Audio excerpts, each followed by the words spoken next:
Tidak semua desinfektan bisa untuk menonaktifkan virus SARS-CoV ini. Berdasarkan pedoman dan ini pedomannya dari WHO. Kemudian disinfektan yang efektif untuk virus SARS-CoV ini yang pertama itu natrium hipoklorit atau bleach pada konsentrasi 0,1% itu bisa untuk mendisinfeksi permukaan umum, misalkan meja untuk tempat kita melakukan pemeriksaan RDT, atau kalau di lab di permukaan BSC atau laminar flow tempat pemeriksaan sampelnya. Kemudian konsentrasi 1% untuk desinfeksi bila terjadi tumpahan. Kemudian alkohol pada konsentrasi 62 sampai 71%. Kemudian hidrogen peroksida konsentrasi 0,5%, kemudian senyawa amonium kuartener dan kali. Untuk natrium hipoklorit ini harus dibuat segar. Jadi dibuat pada pagi hari, kemudian ketika sore hari atau siang setelah pemeriksaan selesai itu sisanya langsung dibuang.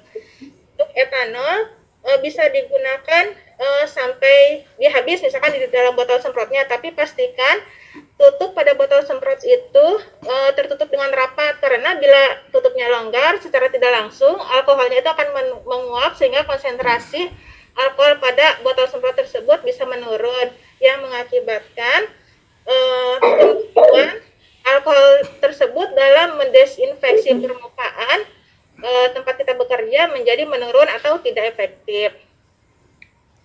Kemudian yang senyawa amonium kuartener ini umumnya lebih stabil, jadi setelah dibuat itu bisa bertahan lama. Akan tetapi kelemahannya adalah dia proses untuk disinfeksinya itu lebih lambat dibanding dengan disinfektan yang lainnya. Kemudian ini contoh gambarnya, ada alkohol 70%, hipoklorit 1%, kemudian hidrogen peroksida.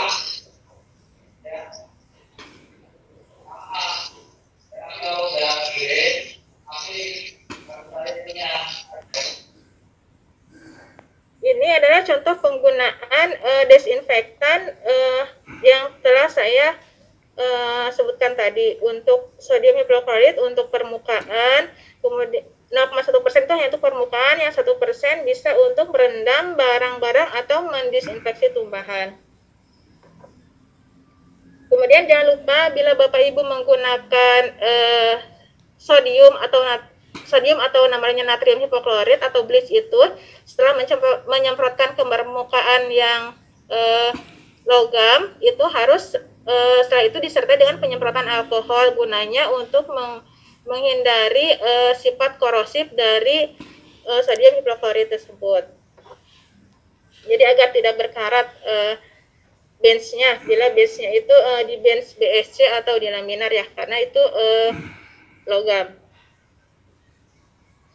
Kemudian pemutih rumah tangga juga bisa digunakan. Ibu-ibu biasanya ya yang biasa menggunakan ini untuk mencuci seragam anak-anaknya.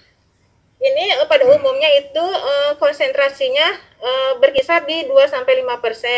Nah, Bapak Ibu bisa menggunakan pemutih rumah tangga ini, tapi pada saat akan menggunakan di puskesmas, kita harus ingat konsentrasi yang dipakainya bukan 5%, melainkan 0,1% atau 1%.